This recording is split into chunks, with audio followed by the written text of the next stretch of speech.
안녕하세요. 맛집의 성형외과 서효선장입니다. 오늘은 쌍꺼풀 수술을 처음 하시는 분들이 좀 알았으면 좋겠는, 상담을 받으러 가기 전에 좀 보셨으면 좋겠는, 그리고 수술을 결정을 하실 때 이 정도로 알고 하면은 실패할 확률을 좀 줄일 수 있는 그런 내용들을 한번 볼게요.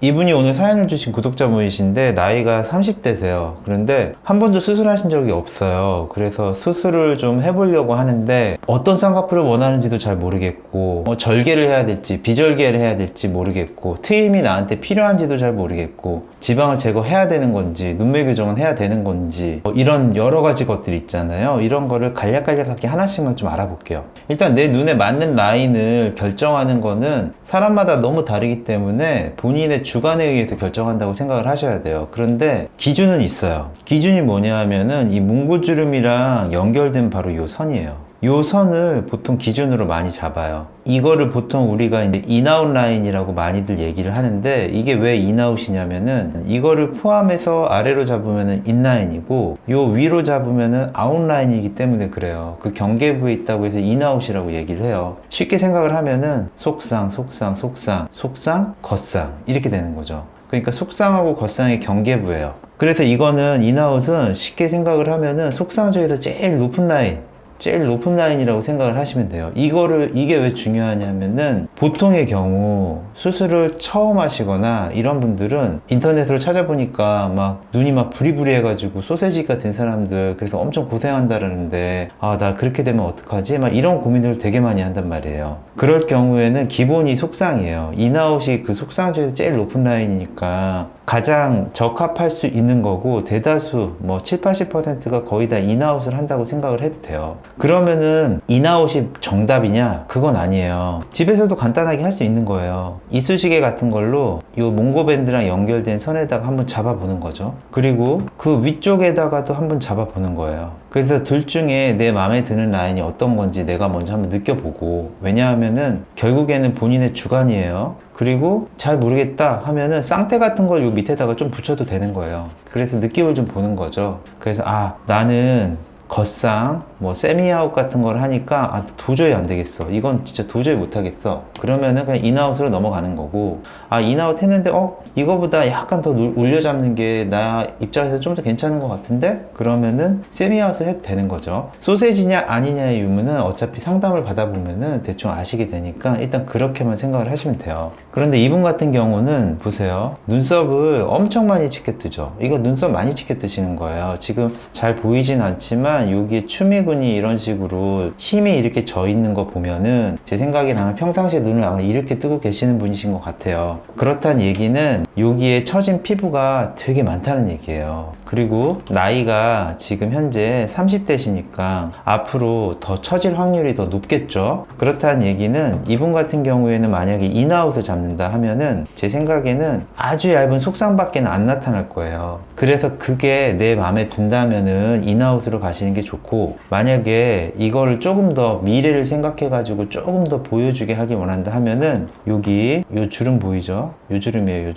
요 주름 근방으로 해가지고 라인을 잡아주는 거, 약간 세미아웃 느낌으로 라인을 잡아주는 것도 나쁘진 않다, 이렇게 생각을 하시고, 아까 우리가 얘기했던 그 인아웃하고 세미아웃 요 기준에서 올라가거나 내려가는 거는 별로 추천하지 않는다, 이렇게 생각을 하시면 돼요. 그리고 여기에서 바로 연관이 되는데, 그러면 과연 수술을 어떻게 할 거냐. 수술은 크게 두 가지가 있는 거예요. 우리가 비절개라고 얘기하는 것들이 있고 절개라고 얘기하는 것들이 있어요. 비절개가 뭐냐 하면은 이런 식으로 구멍을 뚫는 거예요. 여기 보이세요? 이게 다 구멍이에요. 하나, 둘, 셋, 넷, 이런 식으로 구멍을 뚫어가지고 실을 이렇게 관통을 시키는 거예요. 이런 식으로 관통을 시켜가지고 이렇게 묶는 거예요. 이게 매몰법이죠. 블라인드로 이 안에 구조물을 보지 않아요. 그럼 절개는 뭐냐, 이런 식으로 쭉 째요. 그리고 필요하면은 이런 식으로 피부를 일부 이런 식으로 제거를 해요. 보통은 한 1에서 한 2mm 정도 이렇게 제거를 하는 거죠. 그리고 이거를 가르고 들어가면은 요 밑에 연골이 있어요. 그리고 여기 위에 눈 뜨는 근육도 이렇게 붙어 있거든요. 그래서 연골이랑 눈 뜨는 근육이랑 이런 식으로 같이 보면서 고정을 하는 거죠. 그렇기 때문에 절개는 이런 식으로 구멍이 아니라 선이 이렇게 쭉 생기는 거죠. 이렇게 쭉 생기는 거예요. 필요하면 이렇게 지방도 제거해요. 뭐 이런 게 다 지방이잖아요. 그러니까 직접 보면서 고정을 하고 피부를 좀 잘라내기도 하고 또 지방을 제거할 수도 있고 하다 보니까 매몰에 비해서 상대적으로 풀릴 확률이 조금 더 적을 수밖에 없겠죠. 그리고 똑같은 라인을 잡더라도 우리가 절개를 한다고 해가지고 엉뚱한 데다가 하는 게 아니라 여기에다가 절개를 하고 매몰을 하더라도 여기에다가 매몰하는 거잖아요. 그러니까 똑같은 라인에다가 테크닉이 다른 것 뿐이란 말이에요. 그러니까 절개를 할 때가 아무래도 매몰을 할 때에 비해서는 라인이 조금 더 크겠죠. 조금 더 처진 걸 많이 걷어낼 수 있으니까 상대적으로라는 얘기예요. 상대적으로. 그래서 그런 차이가 좀 있죠. 풀릴 확률이 좀 더 줄어든다. 라인이 조금 더 또렷해진다. 그리고 상대적으로 좀 더 커진다. 하지만 단점도 있을 수 있겠죠. 자연스러운 거는 매몰만 한 게 없어요. 왜냐하면 매몰은 직접 뭘 째거나 이러지 않고 여기다 블라인드로 구멍을 뚫어가지고 실을 이렇게 관통을 시키는 거잖아요. 그러니까 이 매몰만큼 자연스러운 건 없겠죠. 그러니까 여러 가지의 장단점이 있는 거예요. 그러니까 이거는 내가 뭘 원하느냐에 따라서 선택을 하는 거지만 이분 같은 경우는 기본적으로 요 사이의 거리가 멀고 그만큼 처진 피부도 많이 있고 눈썹도 많이 치켜 뜨고 있고 눈 뜨는 힘도 그렇게 좋아 보이지 않기 때문에 또 나이도 있고 앞으로 더 처질 것도 있고 그래서 둘 다 가능하긴 하지만 테크닉적으로 봤을 때에는 절개가 매몰보다 조금 더 유리한 눈이다 이렇게 얘기를 할 수 있는 거예요. 그럼 여기서 이제 눈매 교정의 개념이 등장을 해요. 아, 내가 진짜 눈을 못 뜨는 거야? 잘 뜨는 거야? 이런 생각 할 수 있잖아요. 그런데 남들이 야, 넌 눈 좀 잘 떠야 될 것 같아.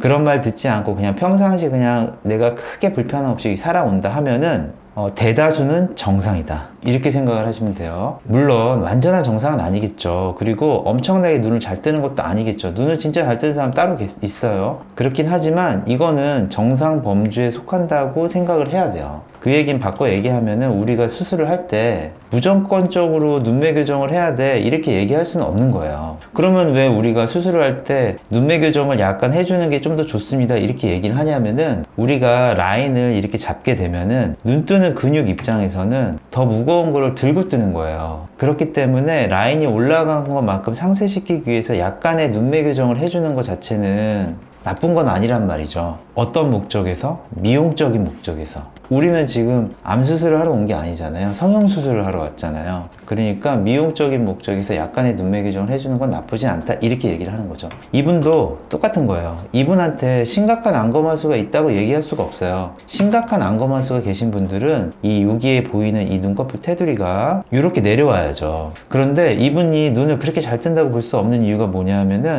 이거 보이세요? 이게 뭘까요? 불빛이 터져가지고 내 동공을 반짝하고 비추는 거잖아요. 이 흰 빛이 위에 있는 눈꺼풀 테두리랑 도대체 몇 미리 정도 차이가 있느냐 요거를 가지고 우리가 안검하수가 심하냐 마냐 이런 기준을 세우는데 이분은 그래도 약간 눈을 못 뜨는 편에 속하는 거예요. 그래서 약간의 눈매 교정을 해주는 거는 나쁘지 않다 이렇게 말씀을 드릴 수가 있죠.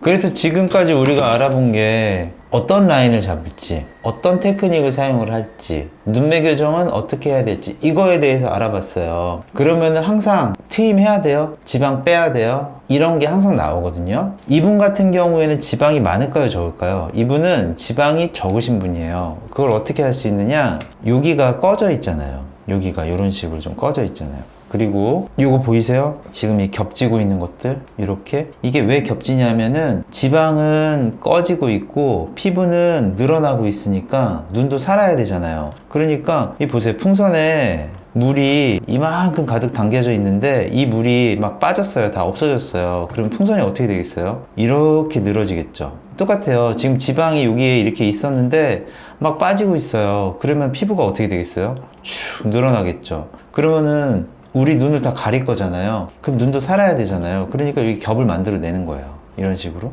그럼 겹이 약간의 물바지 같은 역할을 하면서 좀 덜 처지게 만들어줄 수 있는 거잖아요. 그러니까 이분은 지방이 많으신 분들이 아니라 피부가 많이 늘어나신 분인 거죠. 그래서 지방을 제거하는 거는 불필요할 수가 있어요. 이런 분들한테. 그럼 지방이 많으신 분들은 어떨까요? 보이세요? 이렇게 지방이 많은 분들은 여기가 이렇게 수북하잖아. 뭐 꺼진 게 하나도 없잖아요. 이런 분들이 지방이 많으신 분들이에요. 이런 분들이 지방을 좀 빼는 게 좋겠죠. 그럼 이분 같은 경우에는 트임이 필요할까요? 일단 여기 한번 보세요. 우리가 뒷트임하고 밑트임을 판단하는데 중요한 기준이 되는 게 뭐냐면은 바로 요 앞 눈꼬리하고 뒷 눈꼬리 사이에 경사도예요. 이렇게 이었을 때의 경사도. 요 앞 눈꼬리하고 뒷 눈꼬리 사이에 경사도. 이분 같은 경우는 경사도가 많이 없죠. 그러니까 뒷트임하고 밑트임이 필요하지가 않아요. 앞트임은 필요할까요?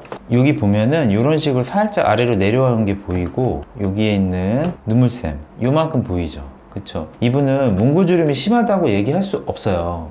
약간의 그러면은 앞트임을 하는 거는 도움이 될까요? 도움이 될 수 있죠. 왜냐하면 앞트임이라는 것 자체가 여기를 이런 식으로 오픈을 시키는 거니까 어느 정도 오픈해 주는 거는 도움이 되겠죠. 그런데 그 양이 이렇게 봐서는 뭐 한 1에서 한 1.5mm 정도밖에 안 될 것 같아요. 요 정도라면은 합리적으로 할만해 이렇게 할 수 있지만 그 이상을 하는 거는 오히려 역효과가 날 수가 있어서 추천하지 않겠죠. 이분 같은 경우에 양쪽을 살짝씩 앞트임을 한다고 했을 때 이 앞머리 라인하고 조금 연결이 되면서 어느 정도 시원스럽게 앞머리가 뻗어나가게 하는 작용을 해줄 수가 있으니까 약간 보조적인 요법으로 몽고주름이 심해서 한다는 게 아니라 보조적인 요법으로 약간 도움이 되는 거는 사실이다. 그렇게 되면은 요 눈과 눈 사이의 거리가 약간 더 몰려 보일 수는 있겠지만 엄청나게 많이 몰려 보이는 건 아니에요. 이 정도는. 그러니까 그거에 대해서 크게 스트레스 받으실 필요는 없어요.